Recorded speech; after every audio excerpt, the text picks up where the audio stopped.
السلام عليكم. منتخب مصر هيكون قدام فرصة كويسة جدا للتأهل للمونديال لما يقابل منتخب الكونغو، بس هنبقى محتاجين ان منتخب اوغندا يتعثر في احد المباريات المتبقية. بس مين هم اهم لاعيبة منتخب الكونغو؟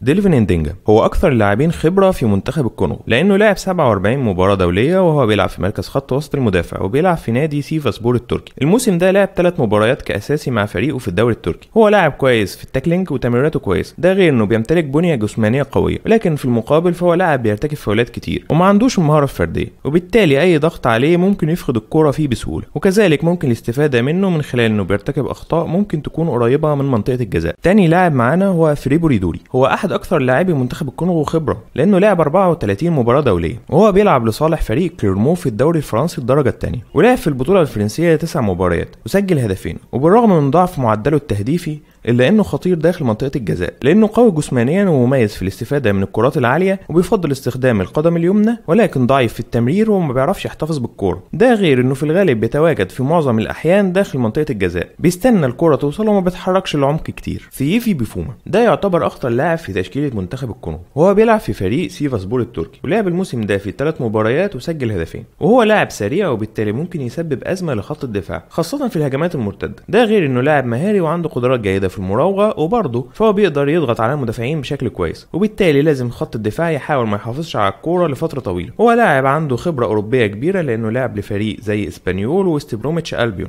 ولكن مشكلته اولا ما بيعرفش يتعامل مع الكرات العاليه، ده غير انه مش مميز في لعب الكرات العرضيه، وبالتالي محاوله اجباره للتحرك ناحيه الاطراف هيكون حل كويس ليه مع ضعف لعبه للعرضيات. تزون ديلاراج بنسبه كبيره هيكون هو بديل فابريس اونداما بعد استبعاد الاخير للاصابه. مبدئيا هو لعب 10 مباريات بس مع منتخب الكونغو، ولكنه بيقدم مستوى رائع مع بورساسبور في الموسم ده. هو غالبا بيشارك في مركز الجناح اليمين، وبرضه بيعرف يلعب في الجهه الثانيه، ولعب في الموسم ده في 5 مباريات اساسي وماتش كبديل مع فريقه في الدوري التركي، وسجل 4 اهداف. وهو لاعب سريع ومن الضروري انه ما يتسابش قدامه اي مساحات، ده غير انه مميز في التسديد خارج منطقه الجزاء، ولكن في نقطتين ممكن استغلالهم ضده. اولها انه ما بيعرفش يحافظ على الكوره، وتاني حاجه انه بيرتكب مخالفات كتير. ديلان بامبولا هو لاعب مهم جدا في تشكيله منتخب الكونغو لانه بيلعب في مركز الجناح الايسر في معظم الاحيان، ده غير انه ممكن يأدي دور صناعه اللعب. هو كان احد ناشئي نادي موناكو، وهو حاليا بيلعب مع فريق ديجون في الدوري الفرنسي، وفي الموسم ده تقريبا ما لعبش غير 8 دقائق بس كبديل في مباراتين. هو عنده مهارات فرديه كويسه في المراوغه وما بيفقدش الكره بسهوله، وبرضه مميز في التمريرات وعنده رؤيه جيده للملعب، وبنسبه كبيره هيكون احد اهم صناع اللعب لمنتخب الكونغو في المباراه دي، ولكنه مش جيد في التسديد وما بيعرفش ينهي الهجمات، وبالتالي افضل حل هو ان الكره ما توصلوش، لان قفل مساحات عليه هيضعف من قدره منتخب الكونغو في صناعه اللعب.